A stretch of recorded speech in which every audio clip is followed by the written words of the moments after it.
ನಮಸ್ಕಾರ ಎಲ್ಲರಿಗೂ. ನಾನಿವತ್ತು ಬಂದಿರೋದು ಚಿಕ್ಕಬಳ್ಳಾಪುರದಲ್ಲಿರೋ ಅಂತಹ ಇಶಾ ಫೌಂಡೇಶನ್ಗೆ. ಬನ್ನಿ ಇಶಾ ಫೌಂಡೇಶನ್ ಹೇಗಿದೆ ಅಂತ ನೋಡ್ಕೊಂಡು ಬರೋಣ. ಈ ಇಶಾ ಫೌಂಡೇಶನ್ನ ತುಂಬ ಚೆನ್ನಾಗಿ ಮೇಂಟೈನ್ ಮಾಡಿದ್ದಾರೆ ಅಂತ ಹೇಳ್ಬೋದು. ತುಂಬ ಜನ ಇದ್ದಾರೆ, ತುಂಬ ಕ್ಲೀನಾಗಿ ನೋಡ್ಕೋತಾ ಇದ್ದಾರೆ. ಅಲ್ಲಿ ಬರೀ ಸ್ಟ್ಯಾಚು ಇರೋದಲ್ಲ, ಅಲ್ಲಿ ದೇವಸ್ಥಾನನೇ ಇದೆ. ನಾನು ಬರೀ ಸ್ಟ್ಯಾಚು ಇದೆ ಅಂತ ತಿಳ್ಕೊಂಡಿದ್ದೆ.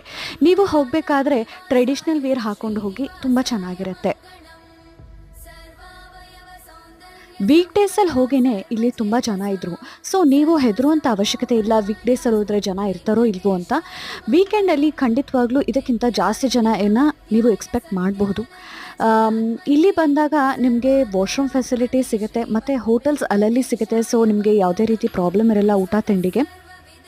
ಇಲ್ಲಿ ಪಾರ್ಕಿಂಗ್ ಫೆಸಿಲಿಟಿ ಕೂಡ ಅಷ್ಟೇ ಚೆನ್ನಾಗಿದೆ, ತುಂಬ ದೊಡ್ಡದಾಗಿದೆ. ನೀವು ಕಾರು ಟೆಂಪೋದಲ್ಲಿ ಬರ್ತೀರಾ ಅಂತಂದರೆ ಯಾವುದೇ ರೀತಿ ಪ್ರಾಬ್ಲಮ್ ಇರೋದಿಲ್ಲ.